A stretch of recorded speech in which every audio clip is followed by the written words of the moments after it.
Students, इस video में हम कवर करेंगे class 9 chapter first exercise 1.3 question number 3।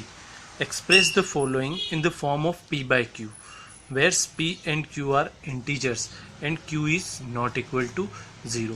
मतलब आपको अभी तक क्या करना था, आपको ये रेशनल नंबर्स दिए हुए होते थे, इनको आप किस फॉर्म में लिखते थे? इनको हम लिखते थे डेसिमल फॉर्म में। अब आपको ये किस फॉर्म में गिवन है? डेसिमल। 0.6 बार, 0.47 बार, 0.001 बार। तो अब आपको ये डेसिमल फॉर्म में गिवन है और इनको किस फॉर्म में लेकर आना है? p बाय q के फॉर्म में। तो अब हम देखते हैं कि इसको p बाय q के फॉर्म में कैसे लेकर आते हैं। तो स्टूडेंट, मोस्ट IMP क्वेश्चन है क्लास 9 के अकॉर्डिंग, चैप्टर 1 के अकॉर्डिंग है। तो आप इसको अच्छे से समझिएगा कि इसको कैसे सॉल्व करेंगे और कैसे p बाय q के फॉर्म में लेकर आएंगे। तो हम देखते हैं इसका कुछ बेसिक पहले। तो स्टूडेंट, हम देखते जैसे ऐसा क्वेश्चन होता था तो आप क्या करते थे? डेसिमल रिमूव करते थे। डेसिमल के कितनी डिजिट है? 1 डिजिट है तो 10 लगा देते थे। अगर 2 डिजिट होगी तो 100 लगा देते थे। ऐसे आप सोल्व कर लेते थे। लेकिन यहाँ पर क्या हो रहा है स्टूडेंट? बार है। बार मतलब आप अच्छे से जानते हैं, अगर आपने क्वेश्चन नंबर 1 और 2 अच्छे से पढ़ा होगा, बार देट मीन्स 0.6666। अब आपको भी नहीं पता है ना मुझे पता है कि यहाँ पर कितने 6 हैं। तो कैसे यहाँ से डेसिमल हटाऊँ और मैं कितनी जीरो लगाऊँ? 1 2 3 4 5 6, कितनी? क्या पता? आपको भी नहीं पता कि यहाँ पर डेसिमल हटाने के कितनी जीरो लगाएंगे। तो इसको ऐसे तो p बाई क्यू के फॉर्म में लिख नहीं सकते। ऐसा नंबर होता तो हम इजीली इसको p बाई क्यू के फॉर्म में लिख लेते। तो अब हम क्या करेंगे, इसके लिए एक ट्रिक यूज़ करेंगे जिससे हम इसको क्या कर सकें, p बाई क्यू के फॉर्म में लिख सकें। तो क्या करेंगे, इसको x लेट कर लेंगे। सबसे पहले क्या लेट कर लेंगे? x। तो अब मैं आपको सिस्टमेटिक लिख कर बता देता हूँ कि इसको कैसे सॉल्व करना है। तो स्टूडेंट, जब भी ऐसा क्वेश्चन आएगा p बाई क्यू के फॉर्म में लिखना है तो सबसे पहले उसको क्या लेट कर लेंगे? x लेट कर लेंगे। अब आपको ये देखना होगा कि डेसिमल के बाद कितनी डिजिट है या ऐसी कितनी डिजिट के ऊपर बार लगा हुआ है। तो यहाँ पर अगर देखते हैं अपन 0.6 बार, तो कितनी डिजिट पर बार है स्टूडेंट? 1 डिजिट पे। अगर ऐसा होता है 2 5 बार, तो ऐसे कितनी डिजिट पर बार है? 2 डिजिट पर। 1001 होता तो कितनी डिजिट पर बार है? 4 डिजिट पर। तो ऐसे आपको सबसे फर्स्ट पॉइंट जो है आपको, या फर्स्ट रूल है, आपको देखना होगा कि कितनी डिजिट पर बार है। तो यहाँ पर कितनी डिजिट पर बार है? ओनली 1 डिजिट पर। जब 1 डिजिट पे बार होगा तो 10 से मल्टीप्लाई करेंगे। 2 डिजिट पर होगा तो 100 से, 3 डिजिट पर होगा तो 1000 से। तो अभी यहाँ पर कितनी डिजिट के ऊपर बार है स्टूडेंट? 1 डिजिट पर। दैट मीन्स 1 डिजिट 666 वो बार बार रिपीट हो रहा है, तो सिंगल डिजिट पर बार है। तो क्या लिखेंगे? Here 1 digit is repeating. क्या लिखेंगे? Here 1 digit is repeating. कितनी डिजिट रिपीट हो रही है student? 1 digit is repeating. So we multiply. क्या करेंगे? अभी मैंने आपको बताया है, जब एक डिजिट रिपीट होती है तो किससे मल्टीप्लाई करना है? 10 से। Here 1 digit is repeating, so we multiply equation first by 10। ठीक है, तो इक्वेशन फर्स्ट को किससे मल्टीप्लाई कर लेंगे? 10 से। तो अब जब भी मल्टीप्लाई करते हैं किसी भी इक्वेशन में तो बोथ साइड करते हैं, LHS साइड हो या RHS साइड हो, हम बोथ साइड पे उसका क्या करेंगे? मल्टीप्लाई कर देंगे। तो आपको ये यहाँ तक आया समझ में? तो अब 10 इंटू एक्स तो आपका हो जाएगा 10x। लेकिन अब 10 इंटू 0.6 बार है, तो इसको कैसे सॉल्व करते हैं? तो देख लेते हैं हम इसको कैसे सॉल्व करेंगे। तो क्या करेंगे स्टूडेंट, जैसे 10 इंटू 0.6 बार है, अब क्या ये 6 के ऊपर बार है तो इसे बहुत सारे 6 है। जब 10 से मल्टीप्लाई करते हैं तो डेसिमल क्या होता है? एक डिजिट राइट साइड शिफ्ट होगा। तो ये डिजिट यहाँ से डेसिमल उठकर कहाँ आ जाएगा? यहाँ पर। तो क्या दिखेगा आपको? 6.666 डैश। तो अब ये 666 बहुत सारे हैं, तो क्या इसको हम ऐसे लिख सकते हैं? 6 बार लिख सकते हैं। तो क्या होगा स्टूडेंट, जब 10 से मल्टीप्लाई होगा तो एक डेसिमल इधर आ जाएगा, 2 से होगा तो इधर आ जाएगा। ऐसी एक एग्जांपल और बता देते हैं, जैसे 25 पर बार होता और आपको किससे मल्टीप्लाई करना है इसको? 2 डिजिट रिपीट हो रही है तो किससे मल्टीप्लाई करेंगे? 100 से। तो ये डेसिमल जो है 2 डिजिट उधर चला जाएगा, मतलब 1 और 2 तो यहाँ आ जाएगा। तो 25 और इस डेसिमल के बहुत सारे 25 है, तो इस बार को कहाँ लिख देंगे? यहाँ पर एज इट इज पीछे लिख देंगे। आपको आया होगा समझ में। एक एग्जाम्पल और बता देता हूँ, जैसे 0.9 बार आया। क्या आया है? 0.9 बार आया। अब इसमें किसका मल्टीप्लाई करना है? 10 का मल्टीप्लाई करना है, 10 का करेंगे तो इससे बहुत सारे 9 है, तो एक 9 निकल कर कहाँ आएगा, बाहर, और बाकी 9 को हम पे बाहर रहने देंगे। तो अब ये बहुत सारे स्टूडेंट को समझ में नहीं आता है कि कैसे यहाँ पर 9.9 बार आ गया है। तो आप इसको ऐसे समझे कि 0.9999 है, 10 से मल्टीप्लाई किया तो एक 9 यहाँ पर आ गया, तो डेसिमल अभी यहाँ आ चुका है। तो क्या है, आगे 0 लिखते नहीं है, इसलिए 0 नहीं लिखे, तो केवल 9 पॉइंट। अब बहुत सारे 9 है, तो इन बहुत सारे 9 के ऊपर क्या लगा देंगे, बार लगा देंगे। तो क्या लिख देंगे, 9.9 बार। तो ऐसे ही क्या करेंगे, 10 से जब मल्टीप्लाई करेंगे तो ऐसे बहुत सारे 6, इसमें से एक 6 क्या हो जाएगा, बाहर आ जाएगा, और बाकी 6 का बार इसके बाद ही रहेगा। तो ये हो जाएगी आपकी इक्वेशन सेकंड। तो ये कौन सी हो गई आपकी इक्वेशन सेकंड। इक्वेशन फर्स्ट ये है आपकी, और इक्वेशन सेकंड है। अब आपको फर्स्ट रूल तो समझ में आ गया होगा, जितनी डिजिट रिपीट हो रही है उतने का मल्टीप्लाई करेंगे। इसके बाद सेकंड रूल क्या होता है, सेकंड रूल होता है आपको स्टूडेंट की डेसिमल के बाद बार वाली डिजिट आनी चाहिए हमेशा। अगर डेसिमल के बाद बार वाली डिजिट नहीं आ रही है तो आपका रॉन्ग होगा। तो डेसिमल के बाद देखते हैं बार वाली डिजिट आ रही है क्या, पॉइंट लगा हुआ है डेसिमल, इसके बाद 6 बार है, यही आ रहा है पॉइंट, इसके बाद भी 6 बार, मतलब डेसिमल के बाद है सेम डिजिट आ रही है। मतलब जैसे इक्वेशन अगर फर्स्ट है आपकी, है ना, इक्वेशन फर्स्ट में अगर ऐसा आ रहा है 0.9 बार, ये आपकी इक्वेशन फर्स्ट है, ठीक है, और इक्वेशन सेकेंड है 9.9 बार, तो डेसिमल के बाद क्या है 9.9 बार, डेसिमल के बाद क्या है 0.9 बार। तो जब सेम आएगा तो आप इसको आगे अप्लाई कर सकते हैं। तो अब क्या करेंगे, इक्वेशन सेकेंड में से फर्स्ट को क्या कर देंगे, सब्ट्रैक्ट कर देंगे। तो क्या लिखेंगे, सब्ट्रैक्ट इक्वेशन फर्स्ट, किसको सब्ट्रैक्ट करना है, इक्वेशन फर्स्ट को, फ्रॉम सेकंड, किस में से सब्ट्रैक्ट करेंगे, सेकंड में। तो जब ऐसा होगा तो LHS से सब्ट्रैक्ट होगा, और RHS से। तो LHS को LHS से सब्ट्रैक्ट कर देते हैं। तो ये है आपका 10x, ठीक है, इस 10x को किससे सब्ट्रैक्ट कर देते हैं, x से सब्ट्रैक्ट कर देते हैं। क्लियर। अब ये है आपका 6.6 बार, इसको किससे सब्ट्रैक्ट कर देते हैं, 0.6 बार में से सब्ट्रैक्ट कर लेते हैं इसको, ठीक है। तो अब क्या होगा, 10x में से 1x जाएगा, तो क्या बचेगा आपका 9x रिमेनिंग रह जाएगा।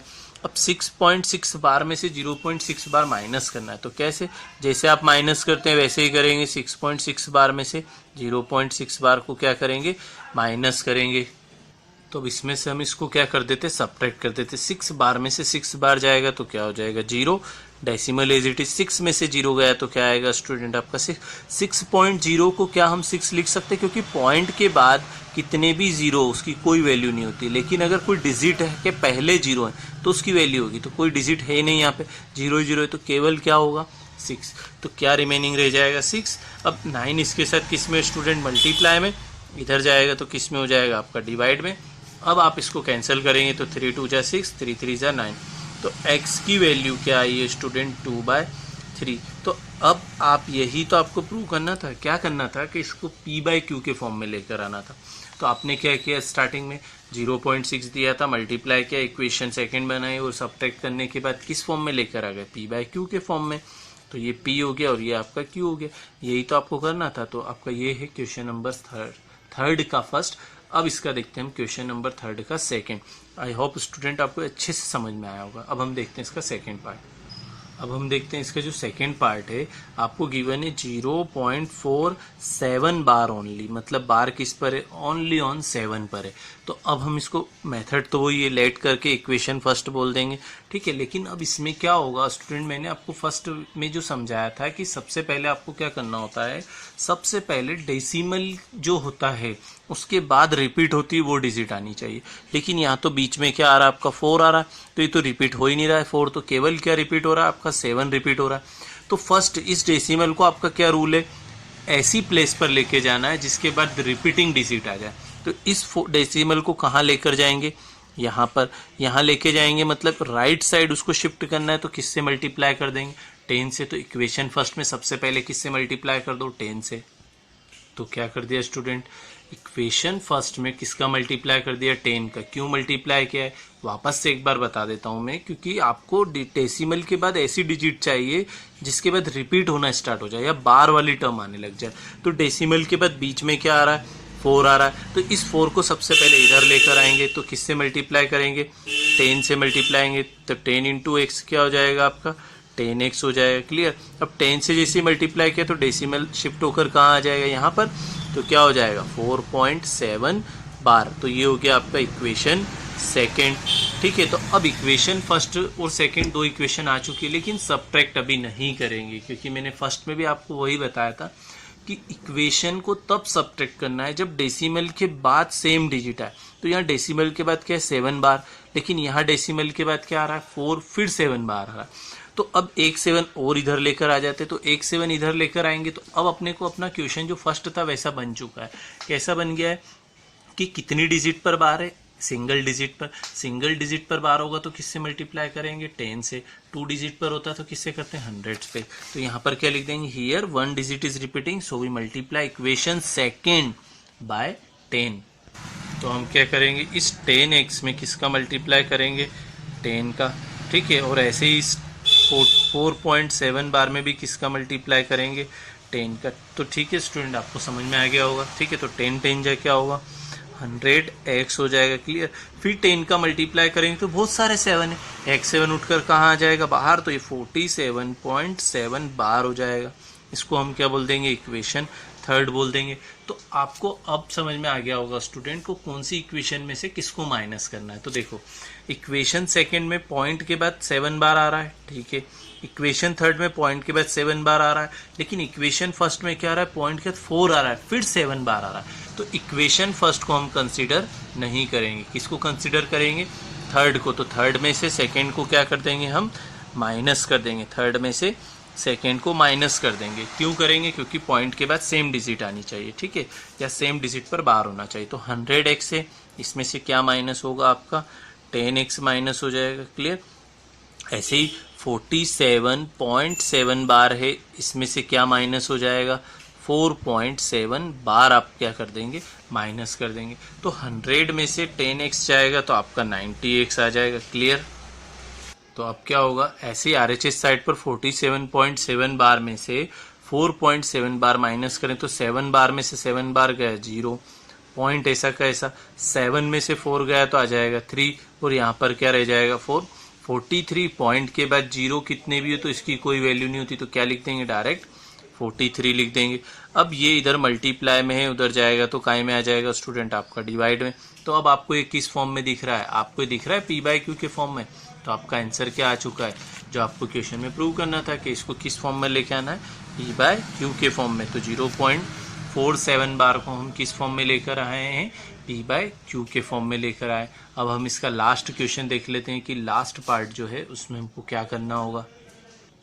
तो अब क्या होगा स्टूडेंट, इसमें आपको गिवन है 0.001 पर बार है, दैट मीन्स 3 डिजिट पर बार है। तो क्या लिख देंगे, here 3 digit is repeating, so we multiply by 1000। 2 digit होती है तो 100, सिंगल डिजिट होती है तो 10, 2 डिजिट 100, 3 डिजिट 1000। तो डायरेक्ट हम लिख देते हैं इसको। अब तो हमने लिख दिया here 3 digit is repeating, so we multiply equation 1 by 1000 लिख दिया। क्लियर। अब यहाँ पर क्या हो रहा है, पॉइंट के बाद बार वाली डिजिट आना स्टार्ट हो गई, लेकिन इससे पहले 0.4 पहले आ गया था, फिर डिजिट आ रही थी, इसलिए हमने 10 का एक्स्ट्रा मल्टीप्लाई किया था।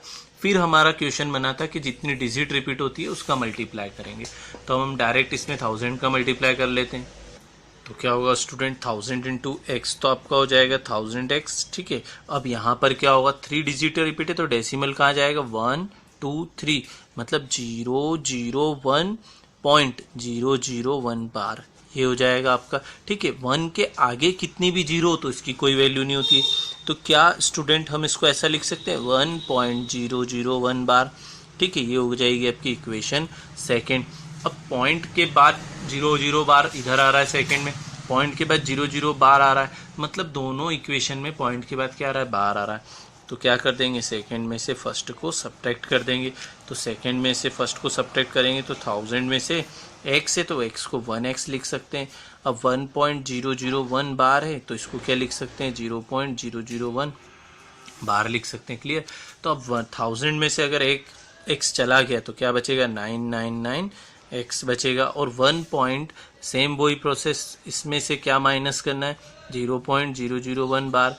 तो माइनस करेंगे तो ये 0, और 1 में से 0 गया तो 1, पॉइंट के बाद कोई वैल्यू नहीं होती तो क्या आ जाएगा आपका 1, तो आ जाएगा 1/999। तो ये हो गया इसका p/q के फॉर्म में। तो आई होप स्टूडेंट आपको अच्छे से समझ में आया होगा। तो यही आपका क्वेश्चन मोस्ट आईएमपी क्वेश्चन है, तो आप इसको अच्छे से एक बार और देख लें, उसके बाद आप इसको नोट कर सकते हैं। अच्छे से 2-3 बार इसकी प्रैक्टिस कर लेंगे तो आपको कोई डाउट नहीं होगा। इसके कुछ एग्जाम्पल्स भी आपकी बुक में, तो आप वो भी देख सकते हैं। Thanks for watching.